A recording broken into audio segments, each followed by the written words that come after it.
All right, we have our famous Bonnie Megowan. She is the co-owner of Bonika Shears along with her daughter. She has hosted the annual Sharpeners Jam for the last 25 years. That's a quarter century for those of you that need that. Trained in the Arius Eichert Scissor Factory and the Jaguar Scissor Factory in Germany. Bonnie is the first place master certified sharpener who educates weekly on her YouTube channel and in person. While her expertise has generally been known for shear sharpening, she also teaches clipper blade sharpening and specialized in simplifying the steps. And on a personal note, she is just very kind, patient, and really wants you to learn and grow. All right. And those people that I've taught clipper blade sharpening to, are you fairly successful? You're happy with it? Okay, so I guess I'm not doing anything too wrong. That's good. Jason, is this already charged? Mm-hmm.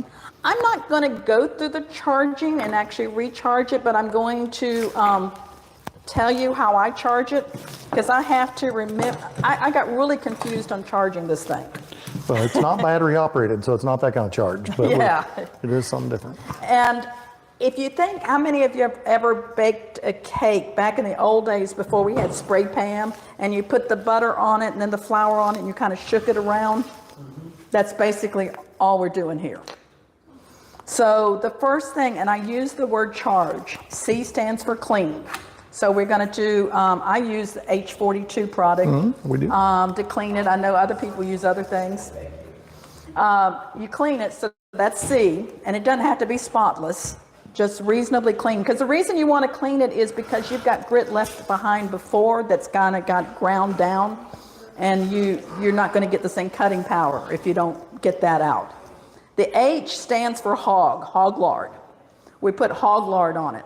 Now, if you're buying a new one of the machines, you're still sending the spray stuff, right? Yeah, spray adhesive. I try to copy whatever he does. He doesn't use the spray. He uses the pure hog lard. And it does not smell like pigs. So it is a stabilized fuel grade lard. That's what I needed to. Don't cook with it. Don't eat it. Bo, my dog, kind of likes the smell, but I can't smell anything. So I put a few drops on here, probably about a tablespoon. One of the things I do different than what they do is and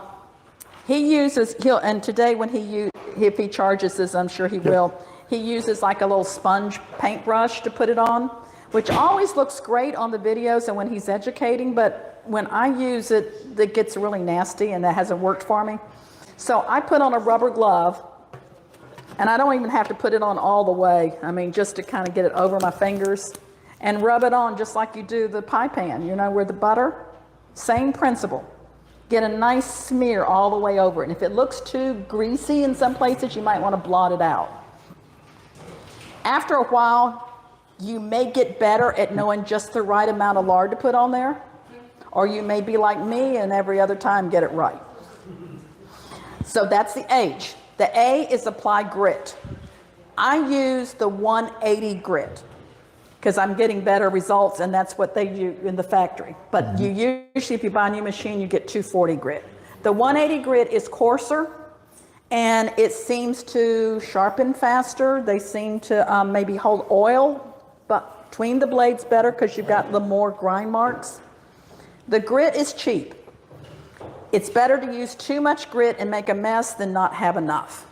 We had a local sharpener. He had charged his thing one time and never put grit on it again. And then he wondered, I think you know who I'm talking about. You can ruin the plate, which is expensive to resurface if you don't put enough grit on there. So the C is clean, H is hog lard, A is apply grit, R is rub it in. And he's got a couple of different things that you can get from the Edge Pro or from the Edge Pro through us to rub it in. But this wooden block works better than anything else I've tried. And you just kind of give it a nice rub until it gets it's all in here. You'll see it change colors. The G is your guideline. He's using a laser pointer. I like a string because I can actually kind of feel it with my finger going across and keep it straight. And I brought a string if they want to try that today. And then E is energize, turn it on. And that's my steps in remembering how to charge the plate, because I would get very confused. Now, I'm going to go ahead and sharpen a blade. And I did bring my string. Very good. So the laser pointer works good, but the problem with the laser pointer is that you forget to turn it off, and then next time you get ready to use it, the batteries are gone. And bigger than that, in our shop, we don't actually use any guide. And I've tried We that. use these. Yeah, I've tried that, and it has worked for me. I kind of, before I do it, I kind of just sort of look from here to here. Yep. And you can kind of go with that. It's sort of like if you're good at parting, those ladies, parting your hair, you kind of look at where you're going from here to there. If you follow the line, you're going to go crooked. We have a hairstylist here. Am I right about parting your hair? So I'm going to put this. What makes you think only women can part here? Look at that part. Yeah. Your part got a little wide. Now, I don't put the string corner to corner because I want to work corner to corner. So I put the string just a little dab in front of the corner, and you have to kind of work with your string. This is some of that test string. By the way, people ask me all the time, they say, can I use yarn? Can I use this? No, go ahead and buy the right stuff from them. They've researched it. You know, Bill Pierce, you know, if y'all know him, he just recently passed away, and he said something at one of our Sharpeners Jams for his idea, and it's the truth. You can go and find things maybe that's a little cheaper off Amazon or eBay or whatever to substitute for whatever I'm selling or Jason's selling or Wolf is selling. But if you have a problem with it, don't know how to use it, you can't call Amazon or eBay. Part of, you know, sometimes you might find something a little cheaper. It might be a little bit cheaper, but those people aren't going to help you if you've got a question. And, oh, looky there, he's so smart. He's getting it there. Yeah, there's another one if you want on that side. Move it where you want. Yeah, I think I want a little bit closer, right about there. There you go. That looks good. That looks good. That'll do. So you see I'm a little bit off of the center. So I brought a clipper blade. You probably have some better ones than that. No, I just have blades around. Okay, well, I wanted this one purposely because it's still Yes. together. A few more boxes. You got a few more boxes. Okay, if you want to leave any with me, I'll take them. All right. So John Waterhouse made this, and we now sell it. We're calling it the Clipper Cradle. So if you have problems like me, I would watch these videos. I'd watch people about how to take the blades apart and put them back together, and just really got flummoxed with it. This thing works great. But if somebody brings me a dozen blades, I just don't take that amount of time. You see, I've talked in front of people all the time, and I'm really nervous doing this because this is the first time I've talked about clipper blade sharpening in a group, and Jason's listening to me. You're doing a great job. So please correct me if I say anything wrong. I don't want to start any rumors like an 800 millimeter radius on a clipper blade, okay?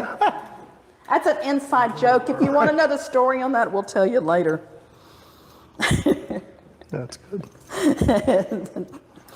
So at this point, right or wrong, I go in and I will tighten.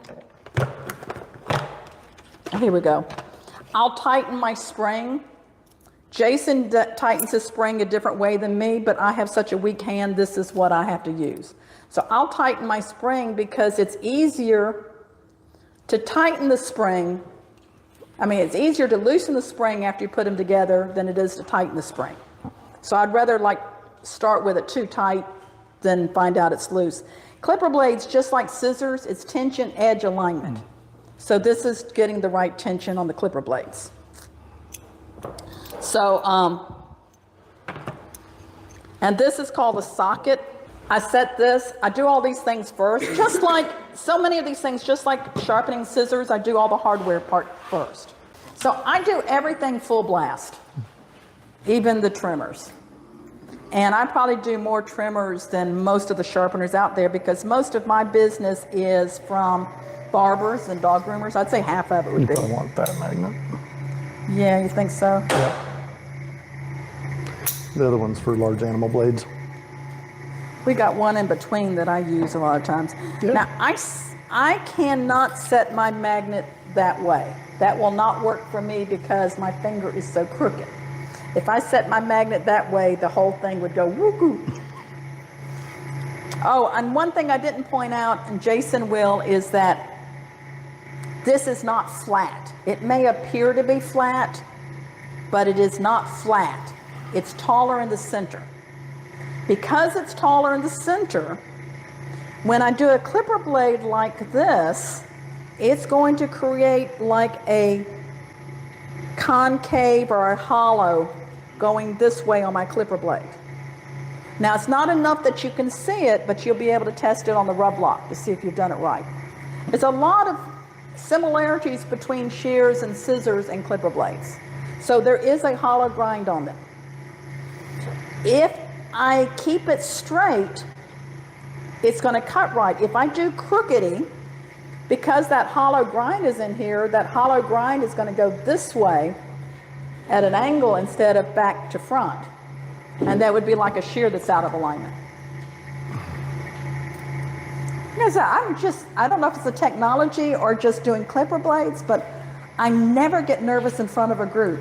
And y'all are just making me so nervous. We're pretty intense. Y'all are intense, you're scary guys. And like I said, I have not had stage fright in probably... No, I've never had stage fright, not even in kindergarten. I'd get up in front of anybody and talk. So I've set my blade. I can't do it this way. I have to turn it sideways because of my crooked finger. You're going to have to work with your body and your handicaps. I know Bob Sissel, his videos, which he's the one that created Nebraska blades. He had to sit down to do clippers. I have some people I train, they can't do this motion, and we have to do a different way. Your problem is when you're going in here, and I'm going to quit talking and actually sharpen these in a minute if I get enough courage, is your elbow tends to do this, and you can't do that. You've got to keep it straight. So that's really there's 3 skills involved, is knowing the correct pressure, and I'm sure Jason's going to go over that, and knowing landing correctly, so it's just ever so slightly back and then forward, because you don't want to nosedive. So sort of like an airplane, but you're like instead of like a Delta pilot, you're going to be like an aircraft carrier pilot. You're coming in pretty quick with your landing, but you don't want to nosedive. So I actually take, and the other thing too, this machine is much higher than I'm used to. When I moved my machine down to where it was like 3 or 4 inches below my elbow, my sharpening improved 100%.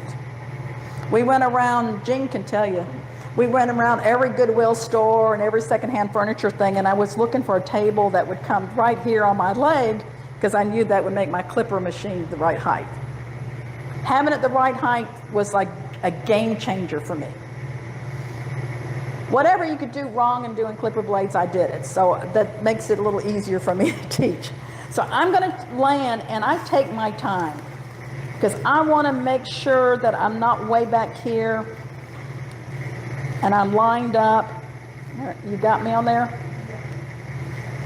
And I'm so nervous doing this. Okay, 1, 2, 3.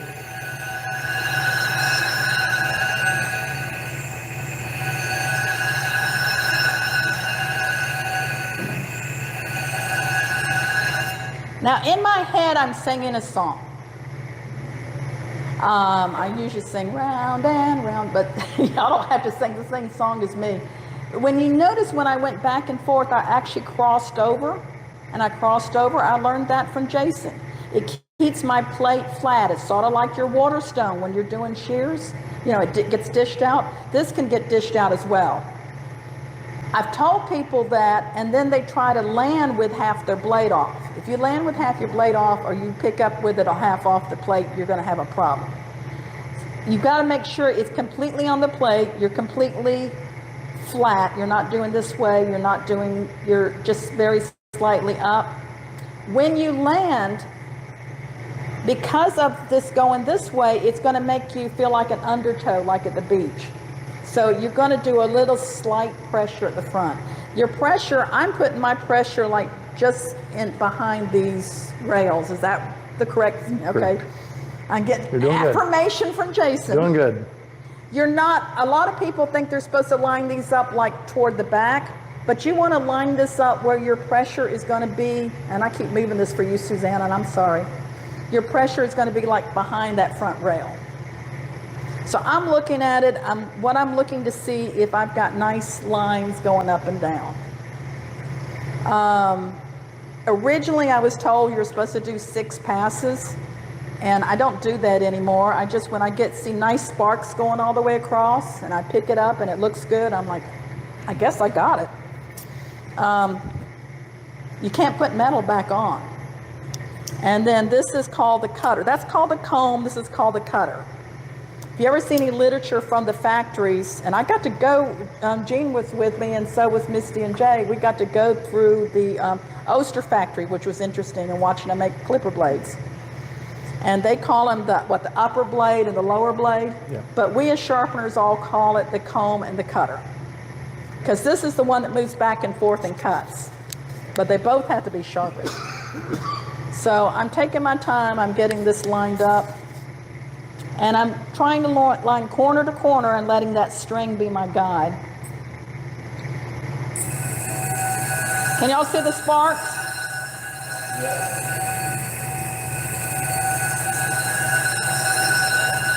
I'm looking for sparks to be all the way across. I'm hoping nobody comes up behind me and scares me. I have had I want to have my fingers up high enough these sparks don't get my fingers, because then the clipper blade goes flying. And I'm looking to see if these lines, oh, okay, this one needs to be done again. Let me pass this around. I want you to see this corner. Can you see that in the video, how that corner, I didn't get it? There's something wrong with that. Is that showing on the TV set? Can y'all see that? I'm looking at this area right there. Do you see that's a different color? So this one I would go over it again. And that's what I'm looking for when I pick it up. And I'm glad that turned out bad. Yeah. You see it like the tips of the teeth, there's like a little line that's, instead of the lines going up and down,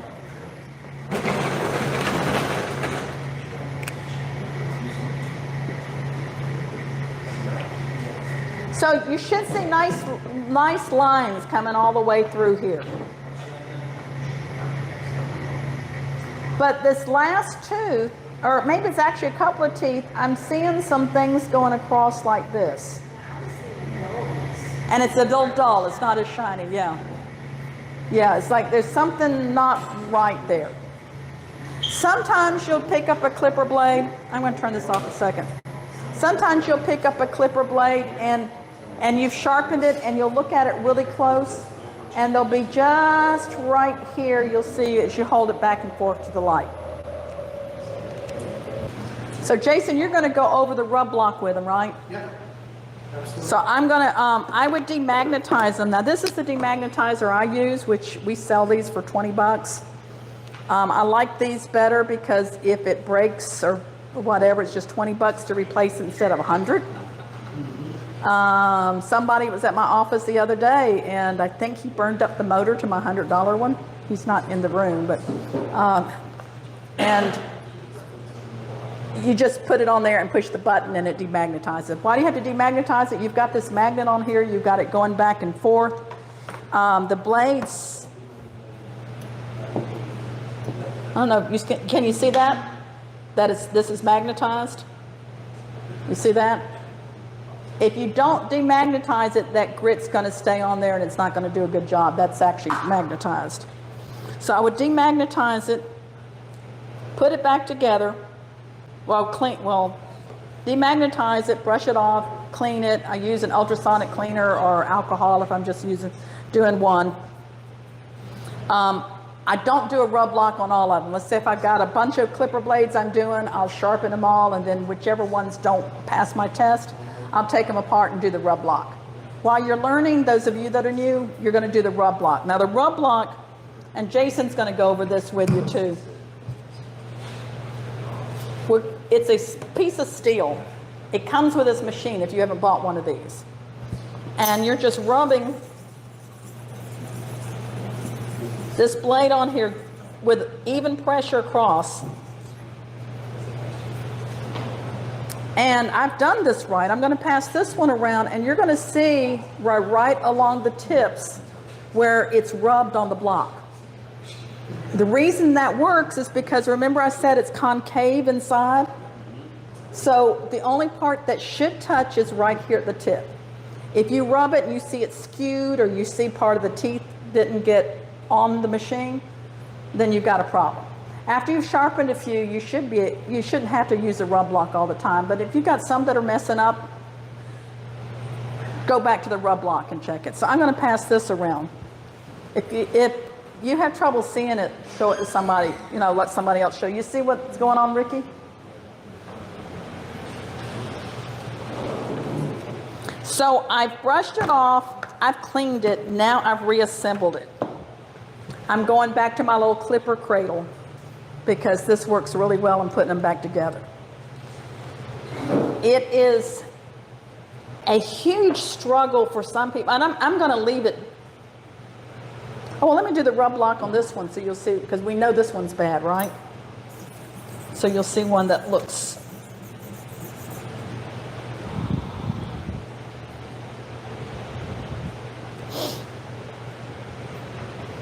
Yeah, you can see it goes shh, and it didn't get these top teeth here. I'll pass that back around. So I've been trying to come up with some kind of story or scenario to help people remember how to put these things together. And the only thing I've come up with is that's the little rabbit ears, and the rabbit goes running into the hole, and it has to go in head first, and then it slides down to hide from the fox. It just seems counterintuitive that this part goes that way and that part goes this way. When you're going to put these clipper blades together, it just looks like they should go both the same direction. But they go the opposite direction. That goes in the hole here, and it slides down. If some of you can think of some kind of analogy or animal or a rhyme or a poem to help people remember that, I've been working on that for a while, but I'm putting these together like that. And I'm going to bring this over to the camera, and I may have to bring 2 cameras tomorrow because I'm not really happy with how this is working out. Somebody doesn't like it. They're giving me long boos. Hey, anybody who's making comments, I have teenagers that are monitoring this, so please be kind. Have I got my blades back? They're working on it. So this, I sit in my little cradle, and then I can just put the 2 parts together. It's sitting on here, screw it. You don't screw it all the way down, screw it most of the way down, then pick it up and check it, and you want to check the setback. Now, Jason's got a really cool thing for checking your setback, but basically it's the width of a old-fashioned credit cards. New credit cards are thinner. Right. So in your mind, if you can just kind of set it that way. Yeah, this little thing. This shows you what the setback should be depending on the clippers. And I know a lot of you are new to clippers. One of the interesting things is that the dog clippers and the human clippers are basically the same thing. They just number them differently to make us crazy. So like the higher the number, the finer it is for dogs. The lower the number, the finer it is for humans. It's sort of like micron and grit. It's just the opposite. So, but they're sharpened the same. They do the same. The clippers themselves have just a very minor difference to them. The dog ones have like a little thing you have to push on the back to take the blade off. And the human ones don't have that. There you go. Okay, I'm going to put them back together. I know they're not going to cut. Good, so I'm sitting this here, and then that goes there.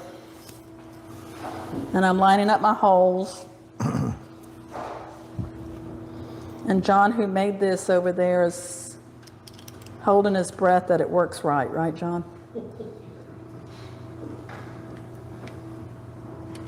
Every year at the Sharpeners Jam, somebody comes with some new idea on how to put clipper blades together. And I think this is going to be the easiest one to work with. So I've tightened these in, but I haven't put the jaws of life on it. And that's pretty close to being right, but I've just got to kind of adjust it a little bit, maybe with my thumb, to get it the right setback. And I usually kind of look at it this way, and then I'll look at it that way. And normally, if you line it up on that back rail, see the two sides together, it'll be right, but only about 9 times out of 10. So start out there and then check it up here, because that's what counts. And that looks pretty good. And then once I get them right, I'm going to go in and I'll just hold it in my hand just to tighten this down. Now put them together.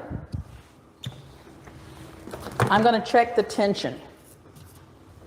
So I'm just going to lay this next to that. And this is my tension scale. And you see they're way too tight. And I kind of thought they were because I tightened it up. Then I want to get flathead screwdriver. That's actually showing up pretty good, isn't it? So if you can't see what I'm doing here, y'all can turn around and look at the TV. See, I'm turning this way. And lifting that way. And that's the where you tighten those up. I had them too tight. I'm loosening them up. You disassembled them earlier. Yeah, you saw me tighten them. If they were too loose, there is a device that we sell and the Edge Pro sells that Wolf makes that you can tighten it after it's together, but my hand's not strong enough to do it. So I have to work around these little weak fingers. I had someone I trained yesterday that was told by somebody that she couldn't sharpen couldn't sharpen shears because she didn't have enough pressure to do the ride line, and I'm like, I think so. All right, so I'm pushing this. Did it move under that? I was talking, not looking. Yeah, it's in the green. Did you see it was in the green? I'm going to do it again. Can you see now? And I'm looking here. Okay. See, it was in the green. Yeah. So these are adjusted right. So at this point, what I just drop on the floor? Oil. Oh, I forgot to oil them. I usually oil them before I put them together. I'll put a little oil on them. You can even put the oil on them after you put them on the clipper, and you can hear the difference in the sound. Are you plugged in? I was going to test it. It's the cordless Andis right here. Oh, fancy. So one of the other questions I had in life was, why do you turn the clipper on? This just slides up? It's a side switch. Side switch. It's on off. There we go. The other button is speed control. Why do you turn it on before you plop the clipper on? Synchro mesh. Just like the old manual transmissions, that way the lever matches the slot without tearing stuff up. Hey, you're out of my territory, manual transmissions. Okay, but anyway, turn it on first before you put it down. It's better for the clipper, right? Mm-hmm. It sounds good. Now, the other thing I learned that revolutionized my life is let it run for a few seconds. I would sharpen a clipper blade, and then I would test it and it wouldn't cut. I'd sharpen again, test it, wouldn't cut. Sharpen again, test it, wouldn't cut. And I'm like, I'm not doing this, it's not working. Then I discovered you just let it run a little bit because they have to seat themselves together.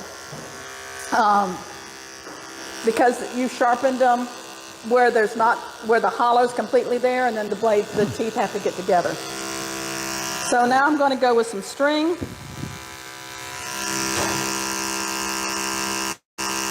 And that's not cutting my string over here. Ah, it cut pretty. So this one might prove that you can do a pretty lousy job at sharpening clipper blades and they still might cut okay. It's all in the plate. Huh? It's all in the plate, it's the machine. So do we have any fur or anything? Yeah, you got some fur. Let's just see how they cut.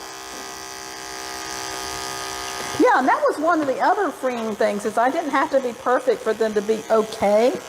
And I'm okay with them being okay. So, groomers in here, how come it just, whoa, it's hot. Not latching. How come it's so hot? Does that have to do with my sharpening?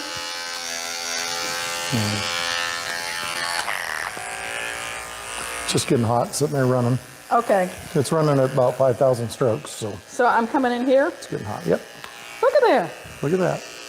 Now we know I did a lousy job of sharpening. We know it didn't pass. It wasn't, but it cut okay. You don't have to do these things perfectly, and that's something I learned too. So there's a lot of things I've learned just by doing, and they're really not nearly as hard and as complicated as I thought. Now, if I wanted perfection and I wanted to be like the best clipper blade sharpener in all of Metro Atlanta, I'd have to come to attend more of Jason's classes. Do y'all have any questions about what I covered? I felt a little haphazard here, but I guess what I wanted to get across is that this is really, it's easier, I didn't say this, but it is easier than sharpening beauty shears. Because it's much more repetitive, so that once you got it, you got it. You're not going to see all, he's going to cover some unusual scenarios. But here's the thing, if you're new at this, don't be afraid to say no.